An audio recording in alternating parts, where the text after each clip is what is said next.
The OKC Thunder will host Zion Williamson and the New Orleans Pelicans in what will be, in my assessment, a battle of speed and sheer intensity. What are your thoughts on this matchup? Absolutely. It's going to be one of those because they're doing so well right now at the top of the season. Both teams equally are doing well. Both teams have players that did not play last season. Pelicans did not have Zion Williamson for the remainder of the season, and Shed Holmgren did not play at all. So OKC has him now on their roster. So it's going to be um, a, a new setup. Now, last season, the Pelicans won three of their four games that they matched up against, three of the four. Will that be a repeat for OKC this season? Because the Pelicans looking really nice with Zion on the floor, and you know the Pelicans are really at their best when Zion plays. However, with the insertion of Shed Holmgren into the OKC Thunder roster, what will that look like? And so I think that both teams right now at the top of the season are doing really well. I mean, they are both, you know, winning out teams, and Mm-hmm. it's their showcase um, of scheme and defense and shot making, play making is really looking really good right now. And so, how will they together when they play up against one another? How will they match? So, I can't wait to see it. Yeah, me either. This is one of the games I have circled on my calendar because, Mhm. as you mentioned, both teams are playing the highest level of basketball right now at the top of the season. With Zion healthy. Now, Oh, you've said this many times over. The Pels go as Zion Williamson goes, right? And now for me, with Shet back, first of all, can we acknowledge the fact that Shet Holmgren had his welcome to the NBA moment against the Chicago Bulls when Andre Drummond took his whole knees out? I mean, it was trending on Twitter. It was it so happens to the best of them. yeah, it does. Go on It and get it happens. out the way at the top of the season. Shed Holmgren, welcome to the NBA. Yeah. So, but it's interesting that both of them beat some Eastern Conference contenders. I mean, OKC defeated the Cavs. Did anybody see that coming? And then the Pels defeated the New York Knicks. I wouldn't say that anybody saw that coming either. So, it's very interesting the level of play that they're playing Mhm, right now, mhm, and mhm. I like it. For this game in particular, I'm keeping an eye on the Zion Williamson and Jalen Williams matchup. Now, Zion, he's all about brute force. Jalen Williams picked up a couple pounds, couple muscles, and yeah, it's gonna be a good matchup. I can't Y- wait to see them You know, battle. one thing about Zion though, he has no problem breaking through defenders. Like you can double team him and he'll split you just like that. He will split you. He will get to the rim and he will get the foul. He is he has finesse in doing so. So I would like to see that matchup as well. I'm curious to find out what is Jonas Valanciunas and Shed Holmgren gonna do together. Like, how is that gonna work out? Because Shed is, he's new, he's a rookie.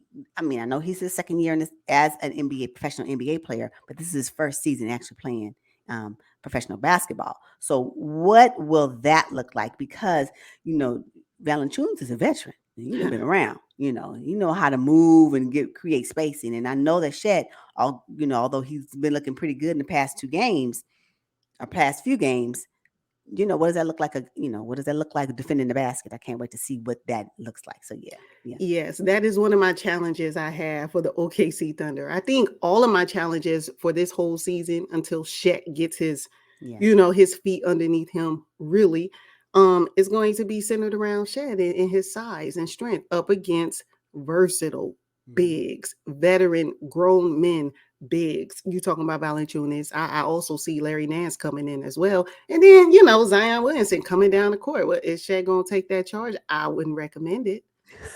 I wouldn't recommend it. you know? I wouldn't recommend it. There's one thing, but and challenge that I see in this, and I love Oklahoma City Thunder. Please don't take this the wrong way.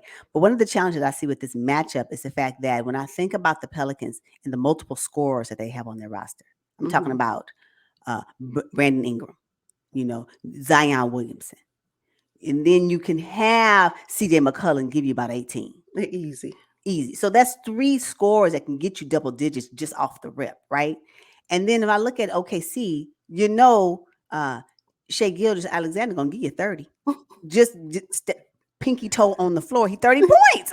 Like, right. But then I'm thinking about who else can come with the double digit consistency I look at the roster and I say, "Ooh, it's going. You can't. This matchup can't be all on Shea Gilgeous-Alexander. Mm-hmm. Not when the Pels have multiple players that can give you double digits. So that's something I want to see. Who else is going to step up and kind of help with the point production that they'll need to bang up against this New Orleans Pelicans team with Zion Williamson on the floor. Okay, that's interesting. One of the concerns I have for the Pels is the fact that without Jose Alvarado, they don't have much speed in the backcourt.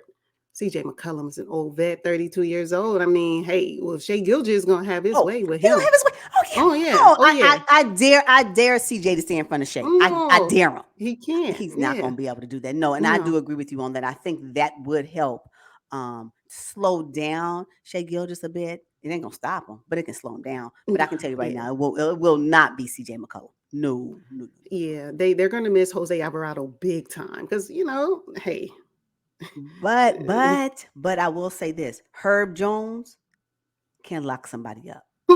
So I can see them trying to figure out a way to probably get Herb to be in front of Shea Gilgeous-Alexander to slow him down a little bit. I can see that because if you watch Herb in that Knicks game,